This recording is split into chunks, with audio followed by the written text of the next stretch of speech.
Actuellement, la situation humanitaire, presque 3 ans après le début de la crise, demeure extrêmement préoccupante. On estime qu'il y a encore 2,3 millions de personnes en besoin d'aide humanitaire, ce qui représente la moitié de la population. Il y a encore presque 20% de personnes déplacées, soit à l'intérieur du pays, soit réfugiées dans les pays voisins. Donc on est encore en face d'une situation humanitaire extrêmement préoccupante, avec des besoins importants et persistants.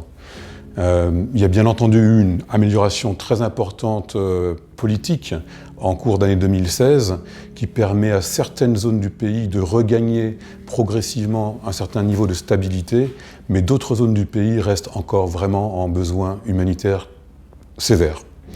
Alors effectivement, ECHO a été engagé très massivement depuis le début de la crise en 2013 et avec un montant global de 111 millions d'euros depuis le début de la crise.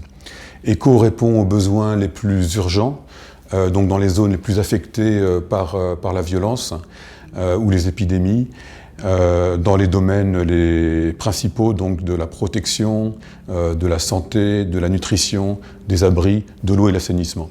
Si on veut parler concrètement de ces zones-là, Batangafo est un des endroits du pays où il y a encore un site de déplacés très important.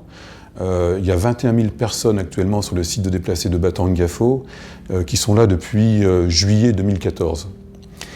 Ces personnes sont assez dépendantes de l'aide humanitaire, ont très peu de possibilités de subvenir elles-mêmes à leurs besoins, et en plus il leur faut des services de base sur le site, dont par exemple un service essentiel qui est l'eau et l'assainissement.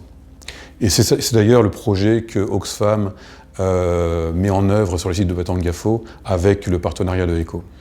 Le défi principal en termes humanitaires, c'est justement de continuer la mobilisation humanitaire puisque les besoins n'ont malheureusement pas réellement baissé.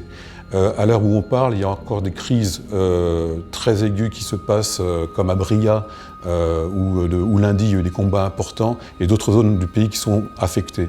Donc il faut bien comprendre que la Centrafrique est dans une période où il y a plusieurs situations qui se juxtaposent, des situations où le relèvement peut devenir possible et est important et prioritaire, mais d'autres situations où l'humanitaire est encore le besoin principal auquel il faut répondre. Donc le défi principal, c'est de rester engagé d'un point de vue humanitaire et de le faire en très bonne coordination avec nos collègues impliqués dans le relèvement.